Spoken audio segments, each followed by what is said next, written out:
Prominent Nashville publicist Kurt Webster, whose clients have included Dolly Parton, Kenny Rogers and Kid Rock, abruptly stepped away from his firm Wednesday amid swirling accusations of sexual assault and harassment, days after former Webster client and one-time aspiring country singer Austin C. Rick accused the Music City executive of drugging and assaulting him. 10 former employees of Webster PR described to the USA Today Network Tennessee a culture of consistent workplace abuse and harassment. The ex-employees requested anonymity for fear of personal and professional repercussions. Metro Nashville police are looking into the allegations pertaining to Rick, said spokeswoman Chris Mumford. Our sex crimes detectives are reaching out to the alleged victim to see if he'd like to talk about what happened, Mumford said Wednesday afternoon. Webster's alleged behavior includes trading explicit photographs for passes to meet-and-greet sessions with Parton, unwanted touching and unleashing vulgar nicknames during company meetings. There was so much verbal and emotional abuse, one female former employee said. I witnessed some of the worst behavior you can imagine. In a statement, Webster, who has spent more than 2 decades representing some of Nashville's biggest stars, described his contact with Rick as consensual. Webster is stepping away from his company to fight the egregious and untrue allegations from Rick, according to a different statement. A spokeswoman did not immediately respond to questions about allegations of workplace sexual harassment. Webster's behavior was described as unsolicited and persistent by the former employees. The former employees said Webster created a culture of fear and intimidation among his young staff that deterred workers from speaking out until now. Former employees detail alleged abuse. 1 week ago, Webster was ushering Kenny Rogers and Dolly Parton down the red carpet before Rogers' tribute concert at Bridgestone Arena. After more than 20 years in Nashville, Webster became one of the most powerful publicists in town, with a roster of high-profile artists that includes multiple Country Music Hall of Fame members. Earlier this year, he accompanied several of his clients to Washington, D.C., as they performed at Donald Trump's pre-inauguration concert. Away from the spotlight, Webster created a hostile work environment, the former employees say. One former employee who spent years working at Webster PR said Webster threatened to cut a part of her genitalia. The female ex-employee and a male former employee said Webster bragged about soliciting photographs of men's genitals and sexual favors from Parton fans in exchange for meet-and-greet passes. So many of Dolly's fans are gay men who were willing to do anything to meet her, and he would take advantage of that. He showed the photographs around the office bragging, the female former worker said. 2 ex-employees said Webster also mocked his former client, singer Randy Travis, who had a near-fatal stroke in 2013 that left him barely able to walk and with halted speech. The ex-employees say Webster did impressions of Travis. Over the years of her employment, the female ex-employee said there was constant turnover among the staff, she's screaming at you 1 second and then acting like nothing's wrong the next. She said that on at least 2 occasions in the office, Webster screamed so hard he vomited. Multiple employees reported seeing Webster clench his fist and draw it back as if to hit a female employee. Webster's alleged act stemmed from the employee using company funds to buy candy for the office candy dish. 3 male employees, all of whom worked for Webster for at least a year, told the Tennessean stories of explicit hand gestures and unwanted physical contact. At least 2 former employees reported Webster pantomimed having sex with them in front of other people, in one case allegedly pulling a female employee's hair. Another male former employee said Webster twisted his nipples at work and gave him unwanted massages.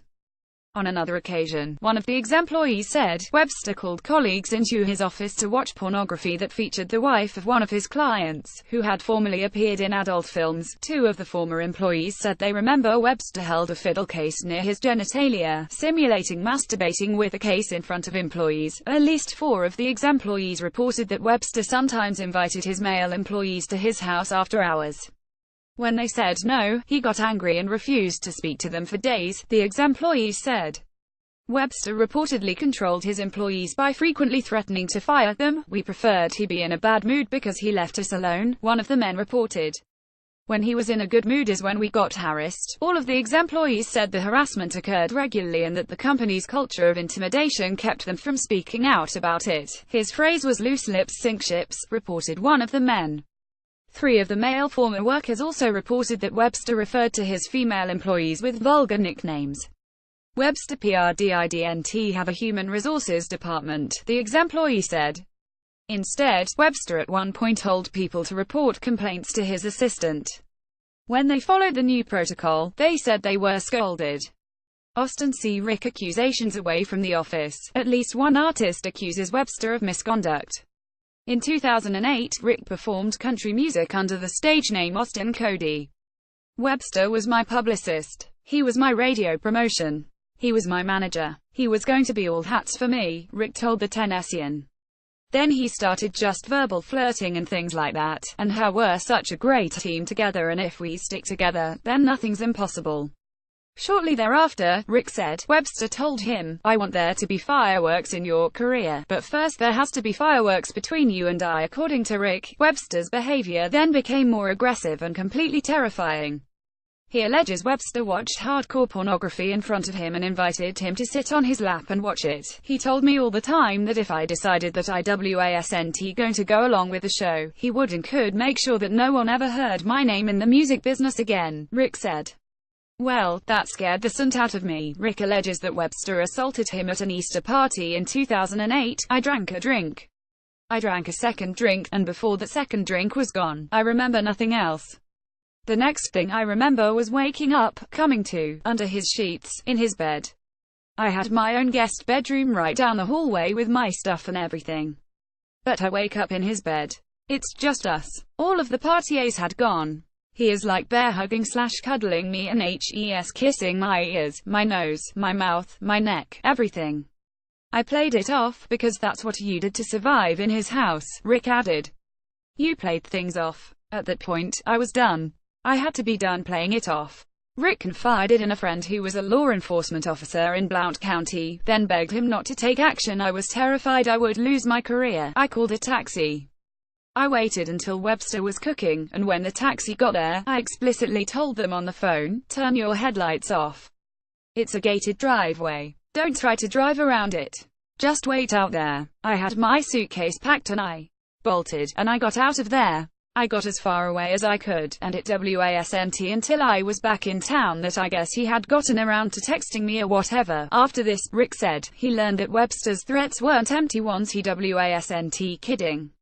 I lost everything. I lost my booking agency 2 days later. I lost my endorsements. I lost all of my radio promotion. I had nothing, and since that day, I have never performed again. Rick now lives in North Carolina. He recently launched a GoFundMe crowdfunding campaign called Expose Kirt Webster. He writes that the donations will be used to support his legal battle to come, adding, I have no plans of backing off until Kirt Webster and his accomplices are brought to face their crimes.